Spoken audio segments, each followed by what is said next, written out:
Bonsoir et bienvenue sur NTD Actualité. Hier, le Parlement européen a approuvé de nouvelles règles visant à encadrer les crypto-monnaies, dont le règlement MiCA et la réglementation sur les transferts de fonds. Ces mesures ont pour objectif de lutter contre le blanchiment d'argent, le financement du terrorisme et à protéger les consommateurs dans l'Union européenne. Hier, les eurodéputés ont approuvé de nouvelles règles concernant les crypto-monnaies. Il s'agit d'une première étape dans la régulation de ce secteur en pleine croissance. Le règlement nommé MiCA a pour objectif de lutter contre le blanchiment d'argent et le financement du terrorisme, tout en protégeant les consommateurs. Les actifs virtuels tels que le Bitcoin échappaient jusqu'ici à la législation européenne sur les services financiers. Stéphane Berger, rapporteur du Parti populaire européen, a déclaré que cette réglementation offrait une clarté réglementaire que des pays comme les États-Unis n'ont pas et confère un avantage concurrentiel à l'Union européenne. Outre MiCA, la réglementation sur les transferts de fonds a également été adoptée. Ernest Urtasun, co-rapporteur de la Commission des affaires économiques et monétaires sur les transferts de cryptoactifs, a commenté que ces mesures marquaient la fin du Far West non réglementé de la crypto. Selon la nouvelle législation, les fournisseurs de services de cryptoactifs ou CASP devront s'enregistrer et fournir des informations précises sur leur identité pour opérer dans l'UE. La Travel Rule, existante dans la finance traditionnelle, s'appliquera désormais au transfert de cryptoactifs, obligeant les CASP à transmettre certaines informations sur les clients et les transactions aux institutions financières destinataires. Et pour réduire l'empreinte carbone élevée des crypto-monnaies, les plus gros fournisseurs de services devront divulguer leur consommation d'énergie. Les textes devront être officiellement approuvés par le Conseil pour renforcer la protection des consommateurs et lutter contre la manipulation des marchés et la criminalité financière. Cependant, certains estiment que ces mesures ne vont pas assez loin. L'eurodéputée Aurore Lalucq a déploré les délais d'application prévus. Ainsi, la plus grosse plateforme au monde, Binance, qui est enregistrée dans la cryptonation française, pourra se mettre en conformité avec MiCA seulement dans 18 mois. 18 mois pendant lesquels les épargnants n'auront donc aucune protection. Selon les données de Chainalysis, les transactions illicites en cryptoactifs ont plus que doublé en 2022, atteignant près de 19 milliards d'euros, malgré un marché en réduction. Du côté français, hier, la Société Générale a lancé la première crypto-monnaie européenne, appelée Coinvertible. Et au Royaume-Uni, un médecin légiste a officiellement constaté que la cause probable du décès d'un homme de 32 ans en bonne santé était le vaccin d'AstraZeneca, ce qui fait de lui potentiellement la première personne à être officiellement décédée à cause du vaccin en Angleterre. Sa veuve envisage de poursuivre le géant pharmaceutique en justice. Une cour des légistes de Londres a confirmé que le décès du psychologue Stephen Wright en 2021 était dû à ce qu'elle a appelé les conséquences involontaires d'une vaccination contre le virus du Covid. Sa veuve Charlotte Wright se battait depuis 2 ans pour faire modifier la mention « cause naturelle » figurant sur le certificat de décès de son époux. Je pense qu'il y a un sentiment de soulagement du fait que c'est enfin sur papier et écrit noir sur blanc. Nous pouvons enfin dire que nous avons cette preuve. Mais malheureusement, cela ne permet pas de tourner la page en raison des poursuites judiciaires imminentes que nous avons l'intention d'engager contre AstraZeneca et le gouvernement. Le rapport du médecin légiste note que Wright, 32 ans, était un homme en forme et en bonne santé lorsqu'il a été vacciné contre le virus du Covid en janvier 2021. En tant qu'agent de santé de première ligne, il a fait partie des premiers groupes de personnes à être vaccinées pendant la pandémie. Il est décédé 10 jours plus tard. Le rapport indique que la cause du décès est une thrombose induite par le vaccin, conséquence directe du vaccin d'AstraZeneca. Charlotte Wright a déclaré qu'il était la première personne au Royaume-Uni à mourir à cause du vaccin d'AstraZeneca. Ses 2 jeunes fils étaient alors âgés de 7 et 1 an. Ils disaient que c'était sûr et efficace à 100%, mais maintenant ils disent que, comme pour tout médicament, il y a des risques. Ils auraient donc dû le savoir et mettre en place le soutien, le soin et l'attention nécessaires et permettre aux gens de communiquer s'ils ont une réaction indésirable dans un tel cas. Il devrait y avoir des choses qui soient mises en place avant la mise en œuvre.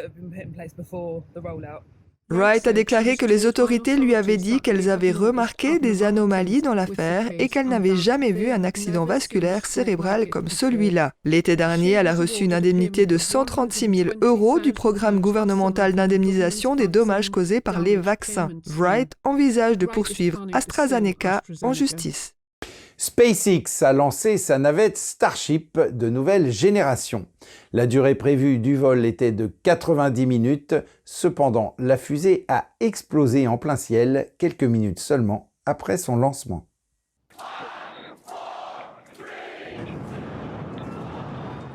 La navette Starship a été lancée pour la première fois depuis le sommet de la nouvelle et puissante fusée Super Heavy lors d'un vol d'essai non habité. La fusée à 2 étages est plus haute que la Statue de la Liberté. Elle a décollé du port spatial de la société au Texas. SpaceX espérait que ce premier vol dans l'espace durerait 90 minutes. Cependant, moins de 4 minutes après le début du vol, l'étage supérieur de Starship ne s'est pas séparé de l'étage inférieur. L'ensemble du vaisseau a été vu en train de virevolter avant d'exploser. Mais cela n'a pas été considéré comme un échec total. Les responsables de SpaceX, présents sur le webcast, se sont félicités d'avoir réussi à faire décoller la navette Starship et la fusée d'appoint du sol pour un lancement en bonne et due forme. Ils ont déclaré que ce bref épisode était un vol d'essai réussi. Et un agent de l'IRS affirme que l'enquête sur la fraude fiscale de Hunter Biden est négligée. L'agent demande la protection du lanceur d'alerte pour témoigner devant le Congrès. Daniel Monaghan de NTD nous donne les détails de cette affaire. Le lanceur d'alerte est représenté par son avocat Mark Little. Il a déclaré mercredi à un groupe de responsables de commission du Congrès qu'il souhaitait dénoncer le traitement préférentiel et le faux témoignage d'un haut responsable politique devant le Congrès. Little a participé à l'émission CBS Evening News. Les mesures habituelles que prendrait un agent chargé de l'application de la loi ont été compromises en raison de considérations politiques. Little affirme que le dénonciateur anonyme est un agent spécial de l'IRS, chargé de la supervision des affaires criminelles, qui a supervisé la délicate enquête en cours sur un sujet controversé et très médiatisé depuis le début de l'année 2020. Le New York Post a rapporté qu'une source du Congrès a confirmé que la personne en question est Hunter Biden. Little affirme que son client a déjà témoigné en interne à l'IRS. Il a également fait des révélations au ministère de la Justice et au bureau de l'inspecteur général. Selon Little, son client est en mesure d'étayer toutes ses affirmations. Les choses qu'il a vécues sont très bien documentées dans des emails et autres communications avec le ministère de la Justice. Le sénateur Ron Johnson a déclaré à Real America's Voice que la vérité commence à voir le jour. Ce qui est stupéfiant, c'est que Hunter Biden savait qu'il faisait l'objet d'une enquête de l'IRS et il a continué à faire ses arnaques. La famille a continué ses arnaques. Johnson a pointé un doigt accusateur vers les médias. Ces individus sont audacieux. Ils savent qu'ils peuvent compter sur les médias pour les couvrir. Ils savent qu'ils sont au-dessus de la loi. Le représentant Russell Fry a qualifié l'enquête sur la famille Biden d'affaire explosive sur Fox News. On voit des membres de la famille Biden qui n'ont aucun lien avec les entreprises énergétiques recevoir tout à coup cet argent par le biais d'une série de transactions. Little précise que le lanceur d'alerte souhaite témoigner de manière non partisane auprès des responsables des commissions concernées. Hunter Biden fait l'objet d'une enquête fédérale depuis 2018. Il n'a été inculpé d'aucun crime. L'enquête est menée par le procureur du Delaware, David Weiss. Daniel Monaghan, NTD Actualité. Et le Pentagone a suivi au moins 650 observations possibles d'OVNI. Elles ont toutes été rapportées par des militaires américains stationnés dans différents endroits.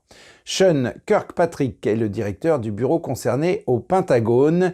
Il a déclaré à une commission sénatoriale que la majorité des objets non identifiés signalés ont un comportement ordinaire. Ils ressemblent à des ballons, à des objets encombrants ou à d'autres phénomènes naturels. Kirkpatrick a également souligné qu'environ 3/4 des phénomènes aériens non identifiés se produisent à une altitude comprise entre 4,5 et 9 km, là où se trouve le plus grand nombre d'avions. Je tiens également à préciser que dans le cadre de nos recherches, le Bureau n'a trouvé jusqu'à présent aucune preuve crédible d'une activité extraterrestre, d'une technologie extérieure ou d'objets défiant les lois connues de la physique. Il a toutefois précisé que la Chine et la Russie pouvaient représenter une menace aérienne. Cette audition publique est la 3e que le Congrès organise sur les OVNI. Et dans le domaine de la technologie, le PDG de Twitter, Elon Musk, menace de poursuivre Microsoft en justice. Il accuse cet autre géant de la technologie d'utiliser illégalement les données de la plateforme de réseaux sociaux pour la formation. Son tweet sur la question est intervenu peu après que Microsoft a annoncé qu'elle retirait Twitter de l'une de ses plateformes publicitaires. Le site web de Microsoft indique que son outil publicitaire multiplateforme Smart Campaigns ne prendra plus en charge Twitter. Mais il a noté que d'autres réseaux sociaux tels que Facebook, Instagram et LinkedIn continueront à être disponibles pour les clients. Microsoft n'a pas donné de détails sur les raisons pour lesquelles elle a supprimé Twitter de sa plateforme publicitaire. Cependant, plusieurs médias rapportent que les nouveaux frais de Twitter pourraient avoir été au centre de la décision.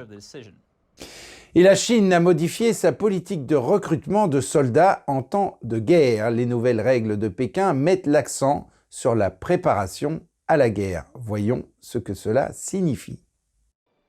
Le ministère chinois de la Défense a révisé sa feuille de route. Les nouvelles règles entrent en vigueur le mois prochain.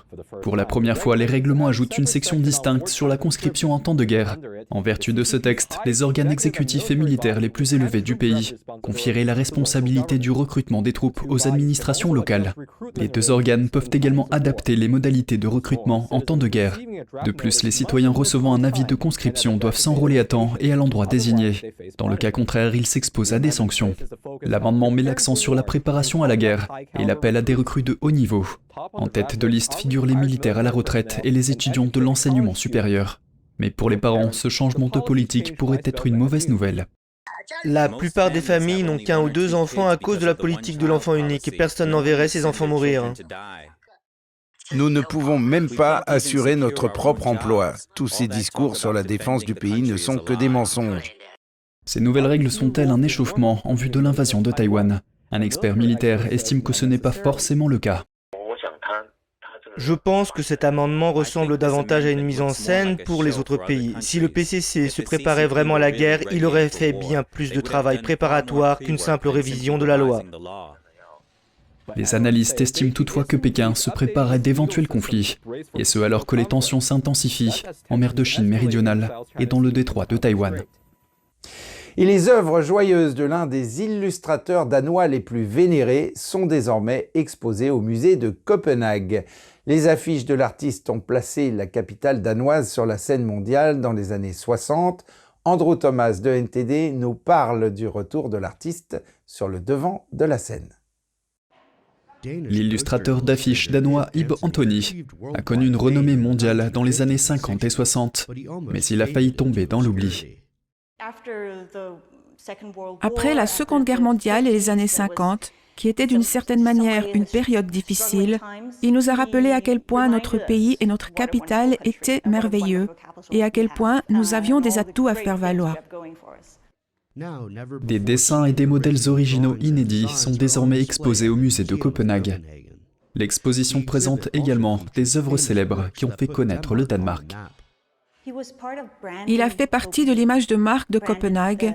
Il a marqué le Danemark, qu'il appelait Mère Danemark, un récit de contes de fées à l'extrême nord du pays. Dans les années 60, le travail d'Anthony était connu dans le monde entier. Il a donc été chargé de créer une campagne pour l'association touristique de Copenhague. Il a obtenu son premier emploi dans le domaine de l'image de marque du Danemark, d'abord à l'organisation touristique de Copenhague, où il a créé ce qu'on appelle la série des saisons, qui consiste à créer une affiche pour l'été, le printemps, l'automne et l'hiver. La campagne a connu un énorme succès. Très vite, les touristes affluent dans la capitale danoise et les hôtels peinent à répondre à la demande. Anthony a ensuite travaillé pour le ministère danois des Affaires étrangères, où il a perfectionné le même style enfantin. Il semble être un homme avec un sens de l'humour. Il aimait prendre quelque chose que nous connaissons et le déformer un peu.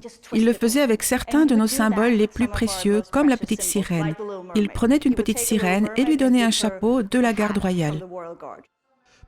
Mais en 1973, Anthony est mort dans l'incendie d'un hôtel du centre de Copenhague. À seulement 44 ans, il était au sommet de sa carrière. En 2009, le neveu d'Anthony a commencé à explorer les valises contenant les anciens dessins de l'artiste. Il les a trouvés et a été impressionné par tous ces dessins magnifiques, toute cette histoire qui reposait là dans le grenier. Il a pris quelques exemples sous le bras et a parcouru les rues de Copenhague pour les présenter à différentes galeries. L'exposition The Making of Wonderful Copenhagen, poster artiste Ib Anthony, est présentée au musée de Copenhague jusqu'au 31 octobre. Andrew Thomas, NTD Actualité. Shen Yun, la troupe de danse traditionnelle chinoise de renommée internationale, poursuit sa tournée française. Le spectacle actuellement à Montpellier affiche complet jusqu'à sa dernière représentation sur place le 21 avril et pour cause, les spectateurs se sont dit émerveillés par la richesse du spectacle, allant même parfois jusqu'à y déceler le fil conducteur de la nature humaine.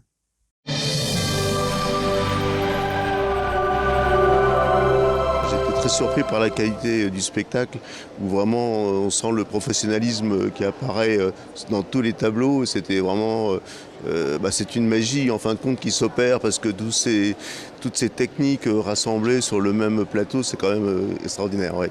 Très heureux, émerveillé. C'est vraiment, c'est ressenti du fond du cœur.